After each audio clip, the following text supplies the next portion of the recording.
లోకంలో ఒక సామెత కనపడుతుంటుంది. ఏంటంటే, పుట్టుకతో వచ్చిన బుద్ధులట చచ్చేంత వరకు పోవు. కొన్ని మనకు మధ్యలో వస్తుంటాయి, మధ్యలో వచ్చినట్టు మధ్యలోనే పోతాయట. అదే పుట్టుకతో వచ్చినట్టు ఎప్పటికీ పోవు అంటుంటారు. నిజమే. మన పుట్టుకలో మనతో పాటు ఈ శరీరం కూడా మనకు అమర్చబడి ఈ లోకానికి వచ్చింది. శరీరాన్ని దేవుడు ఇచ్చినప్పుడు శరీరం ఒక్కటే వచ్చింటే బాగుండు. శరీరంతో పాటు ఏమొచ్చిందో తెలుసా? శరీరానికి కోరికలు కూడా పుట్టుకతోనే వచ్చాయి. ఈ కోరికలు ఎలాంటివి అంటే, ఈ శరీరేచ్ఛలు మనం చచ్చేంత వరకు ఇవి కూడా చావండి. ఏ వయసులో ఏ కోరికలు ఉండాలో ఆ వయసులో అవి ఉంటాయి. చిన్నపిల్లోడికి ఉండాల్సినవి వాడికి ఉంటాయి, యవ్వన జీవితంలో అడుగు పెడితే వాళ్ళకు ఉంటాయి. మధ్య వయసు చివరకు కాటికి కాళ్ళు జాపిన ముసలోళ్ళకు కూడా ఏముంటాయట, ఏదో ఒక కోరికలు ఉంటాయి. ప్రపన్న దేవుని వాళ్ళ ఈ కోరికలు ఎలాంటివంటే అనంతమైనది, ఎప్పటికీ తరగను కూడా తరగవు, ఇంకా పొడుతూనే ఉంటాయి, ఒకదాని తర్వాత ఒకటి, ఒకదాని తర్వాత ఒకటి, ఒకదాని తర్వాత ఒకటి. ఇప్పుడు నేను ఒక ఎగ్జాంపుల్ చెప్తాను. ఆ ఉదాహరణ మీరు బాగా విన్నారంటే వాక్యం చాలా బాగా అర్థమవుతుంది. ఒక వ్యక్తికి బాగా ఆకలి అవుతుంది. ఒక వ్యక్తికి బాగా ఆకలి అవుతుంటే ప్రొద్దుటూరులో రోడ్డు పక్కలో ఒక వ్యక్తి, మరొక వ్యక్తి ఒక పండ్ల బండి పెట్టుకొని ఉన్నాడు. యాపిల్ పండ్లు అనుకోండి. ఒక యాపిల్ పండ్ల బండి పెట్టుకొని ఉన్నాడు. దూరం నుండి ఒక వ్యక్తి చూశాడు, వాడికి బాగా ఆకలి అవుతుంది.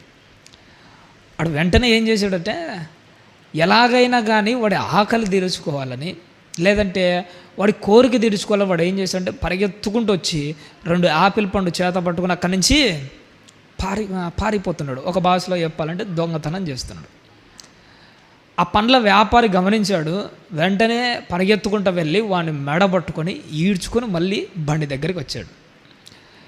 ఇప్పుడు వాడు తీసుకొని పోయినందుకు బాధపడలే, వాడు దొంగతనం చేసినందుకే ఈయన బాధపడ్డాడు. కోపం వచ్చింది. ఎందుకురా నువ్వు దొంగతనం చేసావంటే వాడు ఒకటే మాట అన్నాడు, నాకు ఆకలి అవుతుంది. కరెక్ట్గానే చెప్పాడు. నాకు ఆకలి అవుతుంది అందుకే దొంగతనం చేశాడు. నిజంగానే ఆకలి అవుతుందా అంటాడు. అవుతుంది. తినాలనిపిస్తుందా ఈ పండ్లు అన్నాడు. తినాలనిపిస్తుంది అని ఒక చైర్ వేసాడు, పక్కన కూర్చోబెట్టాడు. ఫస్ట్ ఒక ఆపిల్ పండు ఇచ్చాడు వాడి చేతిలో. కడుపు నిండా తినేసాడు మొత్తం కంప్లీట్గా. ఎలా ఉంది నీకు అన్నాడు. చాలా బాగుండాయండి ఆపిల్ పండు. సరే ఇంకొకటి తీసుకొని తినని ఇచ్చాడు. రెండోది కూడా తిన్నాడు. ఇంకా ఎలా ఉందంటే ఇంకా అద్భుతంగా ఉంది.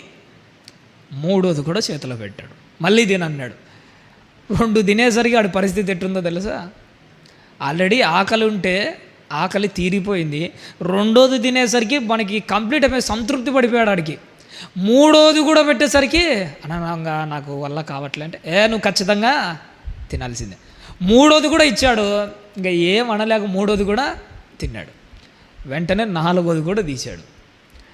ఇక 4వది వాడు చేతిలో పెట్టగానే దాన్ని చూడగానే ఆయనకి ఏం కలుగుతుందో తెలుసా? తినాలని ఆశ కలుగుతుందా? ఏం కలుగుతూ ఉంటుందంటే విరక్తి కలుగుతుంటుంది. ఇది మీకు అర్థమైతే, ఒకప్పుడు వాడికి ఆకలి అయ్యేటప్పుడు ఒక కోరిక పుట్టింది. కోరిక పుట్టగానే వాడు ఏం చేయాలనుకున్నాడు? ఒక ప్రయత్నం చేసి దానిని తీర్చుకోవాలనుకున్నాడు. అందుకే ఆకలి అవ్వగానే పరిగెత్తుకుంటూ దొంగతనము అనే ప్రయత్నం చేశాడు. సరే, ప్రయత్నం చేసిన తర్వాత ఒక ఆపిల్ పండు వాడి చేతిలోకి వచ్చింది, తిన్నాడు, తృప్తి పొందాడు. రెండోది తిన్నాడు, మూడోది తిన్నాడు, 4, 5వది ఇంకా తింటూ ఉంటే తృప్తి తర్వాత మనకి ఏం కలుగుతుంది? విరక్తి కలుగుతూ వచ్చింది. మన శరీరంలో కూడా కోరికలు అలాంటివే తల్లి. ఫస్ట్ నీ శరీరంలో ఒక కోరిక పుడుతుంది. కోరిక పుట్టగానే నువ్వు చేసే మొట్టమొదటి పని ఏంటంటే ఆ కోరికను ఎలా తీర్చుకోవాలో ఒక ప్రయత్నము చేస్తావు. సరే, కోరికను తీర్చుకోవడానికి ప్రయత్నం సఫలమైతే నువ్వు మనసు ఎలా ఉంటుంది? బాగా సంతృప్తి పొందుతుంది. సంతృప్తి పొందిన తర్వాత పదే పదే ఆ పని చేసావనుకో, సంతృప్తి తర్వాత నీకు కలిగేది ఏంటో తెలుసా? విరక్తి కలగడం ప్రారంభమవుతుంది. నీ మీద నీకే అసహ్యం కలుగుతూ ఉంటుంది. అది ఏ కోరికైనా పర్లేదు, అసహ్యం కలుగుతుంది. తర్వాత అసహ్యం కలిగిన తర్వాత 2 దారులు నీ కళ్ళ ముందరికి వస్తుంది. మొట్టమొదటి దారి ఏంటంటే, ఇంకెప్పుడు నా జీవితంలో ఇలాంటి పాడి పని చేయకూడదు. ఎందుకు నేను ఇలా తయారైపోయాను? మన మీద మనకే అసహ్యం కలుగుతుంది. అలాంటి అసహ్యం కలిగితే పర్లేదు, రెండోది కూడా కలుగుతుంది. దాని గురించి బైబిల్లో ఒక చక్కని మాట దేవుడు మన కోసం రాయించాడు. కొరింథీయులకు రాసిన 2వ పత్రిక, బైబిల్లో చూడాలి తల్లందరూ. కొరింథీయులకు రాసిన 2వ పత్రిక 7వ అధ్యాయము. కొరింథీయులకు రాసిన 2వ పత్రిక 7వ అధ్యాయము 10వ వచనాన్ని జ్ఞాపకం చేసుకుందాం. 7వ అధ్యాయము 10వ వచనం తల్లి. దైవ చిత్తానుసారమైన దుఃఖము రక్షణార్థమైన మారు మనస్సును కలుగజేయును. ఈ మారు మనస్సు దుఃఖమును పుట్టించదు. చాలు తల్లి. ఒక కోరిక నువ్వు అనుభవించిన తర్వాత, తృప్తి తర్వాత నీకు కలిగేది ఏంటంటే అసహ్యము. అసహ్యం తర్వాత నీకు 2 దారులు కనపడతాయి. మొట్టమొదటిది ఏంటంటే ఒక దుఃఖం అన్నది కలుగుతుంది. నేనేనా ఇలాంటిది చేస్తున్నది, నేనైనా ఇలాంటి పాడు పనులకు పాల్పడిందని. అప్పుడు నీలో కలిగిన ఆ దుఃఖము ఏం చేస్తుందట? దైవ చిత్తానుసారమైన దుఃఖము రక్షణార్థమైన మారు మనస్సును కలుగజేస్తుంది. దావీదులో కలిగింది ఏంటో తెలుసా? దైవ చిత్తానుసారమైన దుఃఖం. తప్పు చేసిన తర్వాత మన మీద మనకే అసహ్యం కలిగి ఒంటరిగా కూర్చొని ఆలోచన చేసినప్పుడు మన మీద మనకే వాంతికి వస్తుంటుంది. చూసినారా? దైవ చిత్తానుసారమైన దుఃఖము. ఈ దుఃఖము నీకేం కలుగజేస్తుందట? రక్షణార్థమైన మారు మనస్సు కలుగజేస్తుంది.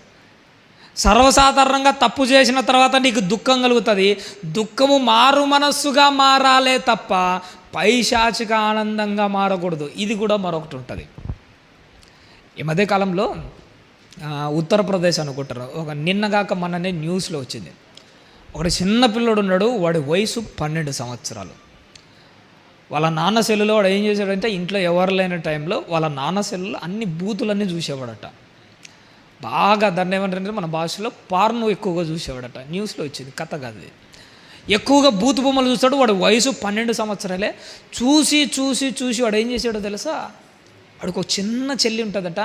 ఆ చిన్న చెల్లిని అత్యాచారం చేశాడట. ఆడు ఆ బూతులు చూసి చూసి తన చిన్న చెల్లిని అత్యాచారం చేశాడట.